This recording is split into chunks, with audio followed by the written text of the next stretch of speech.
包装机对完水平之后，我们连 Step 接 2. 输送段， Connect 把 the 这个 conveyor. 给它挪进去。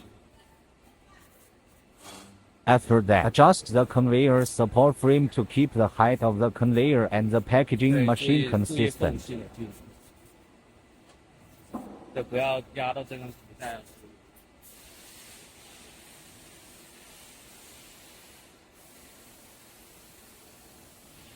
好，差不多之后 After that, 我们就 install 4 screws. 量水平，对，要跟包装机水平，然后差的话，我们调节支表。